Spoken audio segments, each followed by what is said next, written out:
When we were at the conference, we had the opportunity to have Dr. Walt Larimore with us, and he shared some exciting and important truths that will help us with our health. And so in this devotional period, he's going to share some things more in depth with us about our health. Walt, thank you so much Good to be for back with you, sharing with us at this time. Let's talk about something we didn't talk about last time. That was obesity. And obesity has become an epidemic in America. Talk to me about that. How severe is the problem, and what can we do about it? It's the most severe it's ever been, and as a result, life expectancy of adults is shortened, and our children may be the first generation in American history whose life expectancy is shorter than their parents. We're seeing diseases in the office now in kids we used to only see in adults: heart attack, high blood pressure, diabetes in children, and the emotional effects it has on them. Kids who are obese are more likely to be depressed, anxious, bullied, or bullied. It's a huge problem.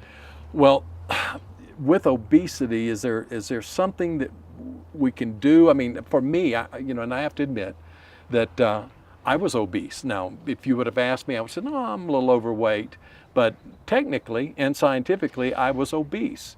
So how does a person know if they have an obesity problem? I mean, I didn't want to admit that. So how do you know that, and what do you do about it? You've got to find out the information. And for children, it's a measurement called body mass index percentile. For adults 18 and older, it's body mass index. It's a calculator. It's a computer-based calculation. You put in your gender, your height, and your weight, and it'll tell you if you're normal weight, overweight, extremely overweight, obese, or morbidly obese.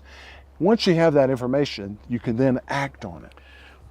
What do you do? I know for me, my doctor said, what made the change in you, Sammy? And when I was diagnosed with cancer, I had to come to grips with my body as the temple of the Holy Spirit, and I've not treated it the way God wanted me to treat it. And I made a hard decision. But for the average guy out there, what does he do to make the kind of changes that he needs to make? I've done some research with Florida Hospital down in Orlando, and we looked at different interventions. The one that appears to have the most effectiveness is when families make a decision to make healthy habits important. Healthy habits as far as exercise and movement, as far as their nutrition, and as far as their sleep.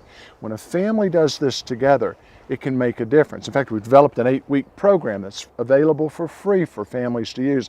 And for any of our listeners who don't have a family, perhaps they're living alone or they're single, then you can do this with a small group or a Sunday school or an accountability group or folks at work. But doing stuff together can make a difference. Where do you find this 8-week program that you've developed? Well, we can make it available, Sammy, on your website, the 8-week program. In fact, we've got it in 2 phases. We've got the first 8 weeks, which are the easier steps, and then a second or a level 2 program for a little bit more intense steps. But starting out with step 1, looking at the options that are available, and with your family or accountability group, choosing those you want to do as a family. And when you taste that little bit of success, it builds the fruit for later steps. All right, so we'll take it one step at a time in increments and find victory there. And get started. Yep, and get started. Thank you so much. My pleasure.